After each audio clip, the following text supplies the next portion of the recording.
Hi, everyone. Welcome to another episode of CS Cyber. I'm Chad. I'm Sean. And today we're continuing our Aqua Guardian series, and we're talking about cyber hygiene today. Yeah. This isn't brushing your teeth with malware. Sorry. That was a bad joke. You've been on a roll this week, man. Yeah. You really have. I didn't get a lot of sleep last night.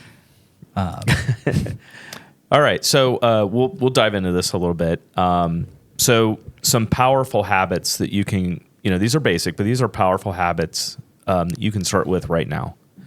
One of those is using strong and unique passwords. We preach this a lot in various forms. So avoid things like admin or water123 or the default passwords that come on your devices. Yeah. Right? I mean, yeah, if absolutely. If the sticker's stamped to the side of it and it has a username and password, you may want to change that. Yeah, that's correct. Not sharing logins. So it's very common inside control system environments or in industrial manufacturing plants and stuff to share the same username and password on the floor. And we discourage that. Yeah, I would say those are probably the two most common things that I see is default passwords and then shared credentials in the OT environments are just, they're everywhere. I mean, they're all sharing credentials. Do you know how much it costs to fix those two things?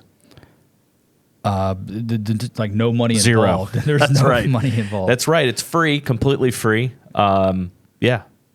Yeah, I was just having a conversation with a client just now. We were talking about passwords, and it's something I'm seeing it more than ever. Bad actors just logging in. There's so many known passwords that are out on the internet that if you reuse a password, it's very likely, very, very likely that it is already compromised, I'd say. Yeah, absolutely. We'll talk about later in the episode, but it brings up the whole dark web monitoring piece, but we'll talk about that. Enabling multi-factor authentication. So, whether you're using FactoryTalk or VT SCADA or Wonderware or, I don't know, whatever you're using, like from a SCADA platform, making sure that you're enabling MFA, That's another really important one. Yep. This has become quite a big thing. Not plugging unknown USBs into control system environments. Or connecting your personal devices, right? Going into a manufacturing plant or a water plant and plugging your phone into a USB port to charge it. Come across that once or twice. Yep. And then, watching out for phishing emails, obviously, right? So what's the most important free cybersecurity tool that you have in your arsenal? Do you know this? What? It's okay. What's the most...